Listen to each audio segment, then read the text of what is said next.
Welcome to The Explainer. Today, we are breaking down one of the most complex and honestly misunderstood conditions that affects the human brain, Alzheimer's disease. We're going to clear up what it is, see how it progresses, and most importantly, look at the choices we have. Okay, let's jump right in with the number one question on pretty much everyone's mind. You hear the words dementia and Alzheimer's thrown around, sometimes even in the same sentence. But are they the same thing? The short answer is no, not at all. So, what's the deal? Think of it this way. Dementia is the big, general category. It's the umbrella term for a bunch of conditions that all involve a loss of cognitive function. Memory, thinking, that sort of thing.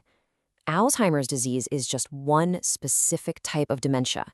It just happens to be the most common one. And when I say common, I mean really common. Alzheimer's accounts for a huge chunk of all dementia cases, somewhere between 60 and 80%. That massive number is exactly why it gets, and frankly deserves, so much of our attention. So here's our game plan for this explainer. We're going to nail down that dementia versus Alzheimer's difference. Then we'll literally go inside the brain. After that, we'll walk through the stages and symptoms and wrap up with diagnosis, treatments, and the really big one, how you can reduce your own risk. All right, let's just take a second to really lock in this first point, because getting this basic distinction right is the key to understanding everything else we're going to talk about today.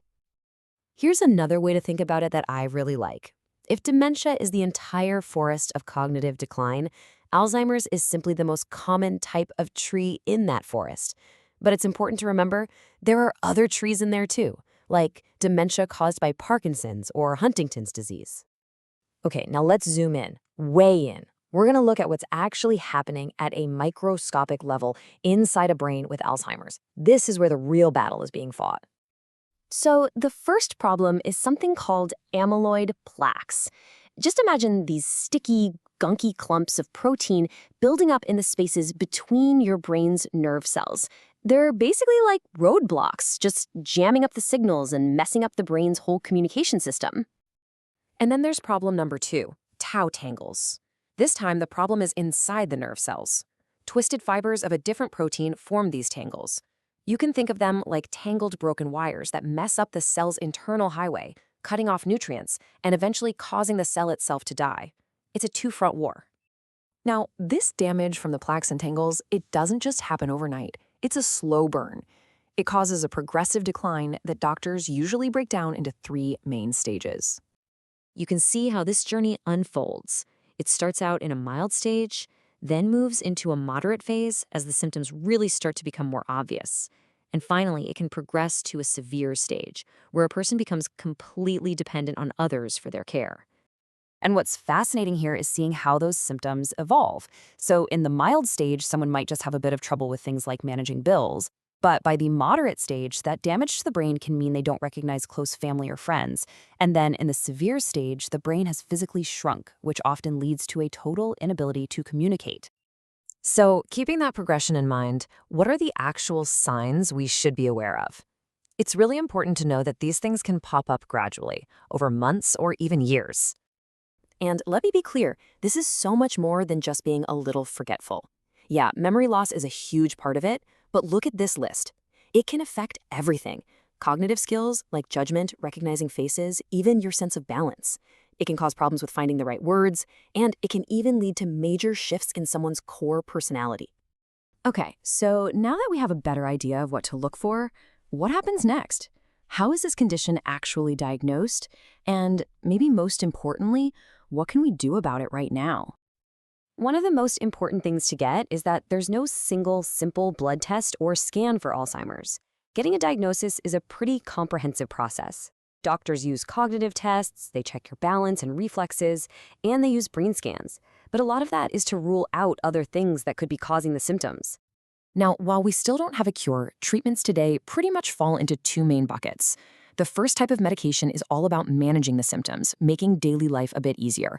But the second bucket, and this is a newer and incredibly hopeful area, is filled with drugs designed to actually slow down the progression of the disease itself.